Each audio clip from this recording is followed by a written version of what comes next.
Fire, wind, water. Who created them? The earth, the sun, the sky. Who created them all? Who created the planets, the stars, and all of space? No single soul has a definite answer to these questions.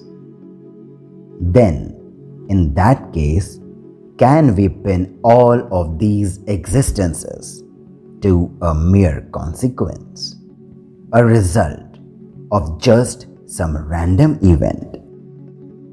If this were true, then why does every bit of these random consequences seem so connected, so interrelated, so intertwined with every element that surrounds us?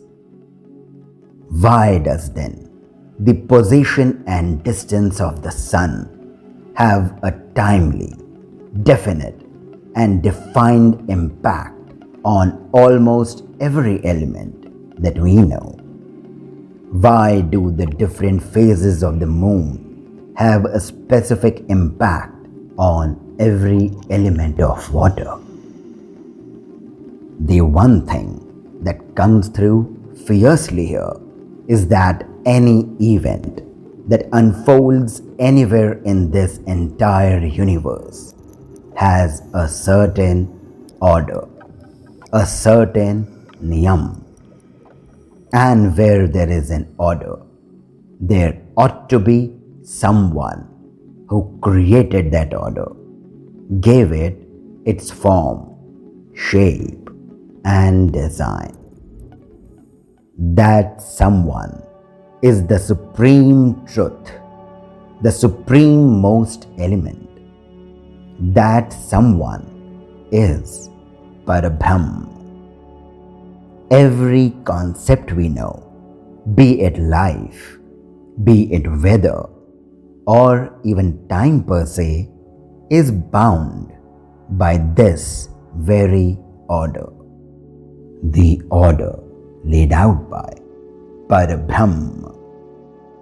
Every being that exists here may not be familiar with or aware of this order, but they all sure do accept it and live by it.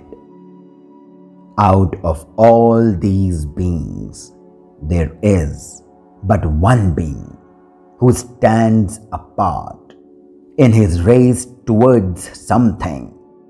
What that something, he may not even know, but caught up in this race, in this web, he spends every day, every minute of his time trying to mold, alter, disrupt, and defy this order.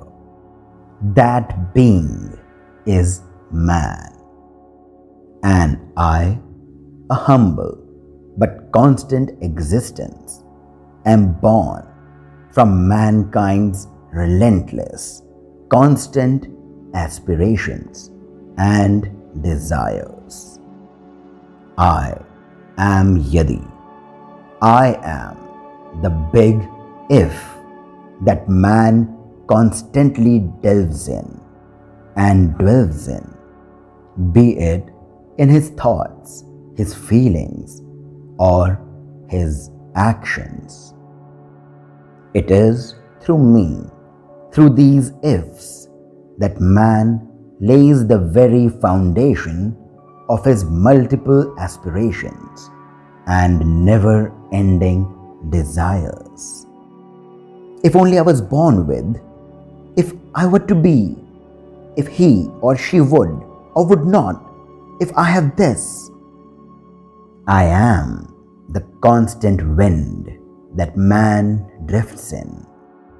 I am the link between his past and future, because his present and future both are a mere reflection of the ifs he has laid out in his past. It is I who ties the past and the future together. But unfortunately, much like all other things, man tends to forget that I too am bound by the order of this universe. I am the one who ties every action of his past to his future, giving shape and form to the ifs of his past and manifesting them in his future.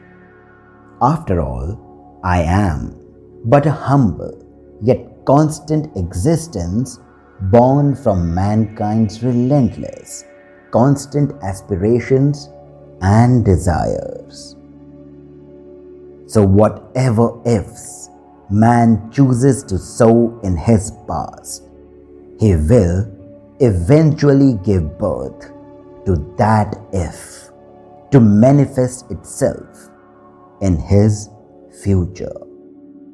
And this alone is the very base, the very foundation of karma. And this is the order of the universe. To remind mankind of this very order, Parabrahm takes birth time and time again.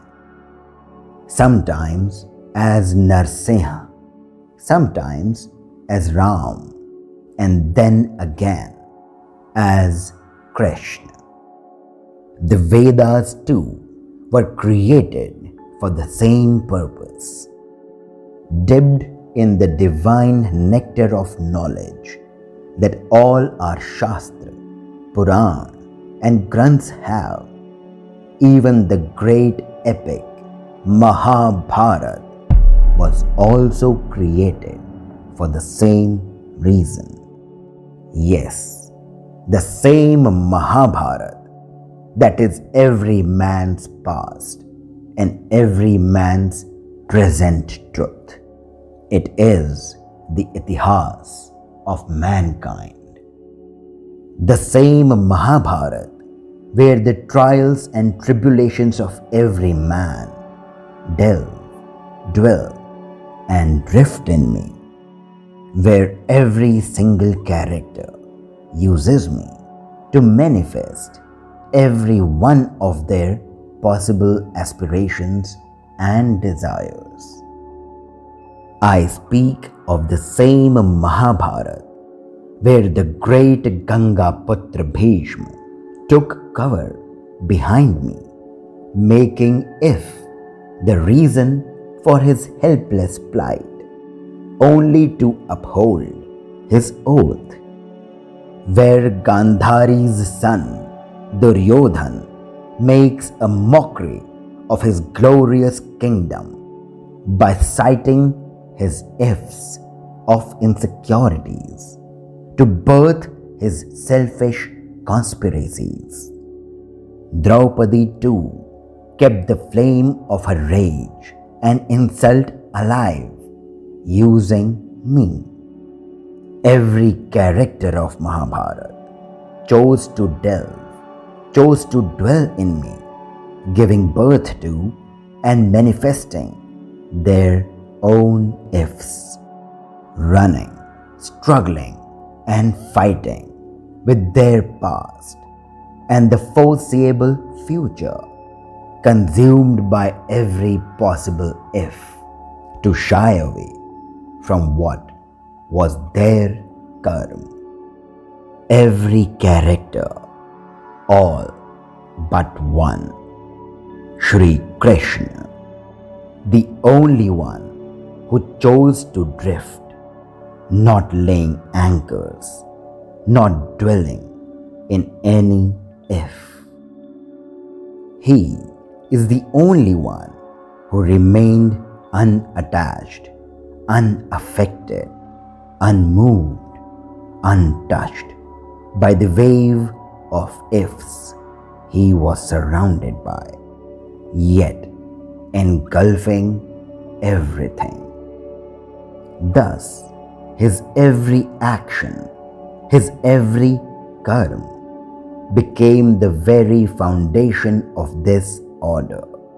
His every action is the order. But then again, at the end of the day, Krishna is Parabrahma, the creator of Kal, of time, and I am but a mere existence born from man's relentless aspirations.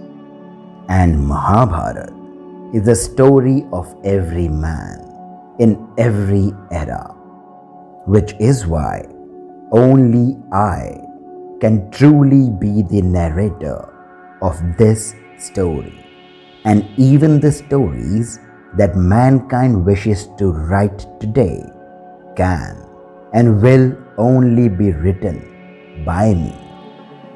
I have witnessed the errors and lessons of the past bend with man through his choice of actions and their consequences, and then again laid the foundations of a pleasant and peaceful future. Hence, keeping Krishna as the foundation, as a witness to every event of Itihaas, and me, the if, as your narrator. Together, let's listen to a few characters of Mahabharat and hear their conversations, for they play a pivotal role in paving the way for the victory of Dharma and the defeat of Adharma. Let's listen to it all and remind ourselves of that which we often tend to forget, the divine order. Yada yada hi dharmasya glanirбhavati bharata abhyudhanam adharmasya tadatmanam srijamyaham paritranaya sadhunam vinashaya cha dushkritam dharma sansthapanarthaya sambhavami yuge yuge.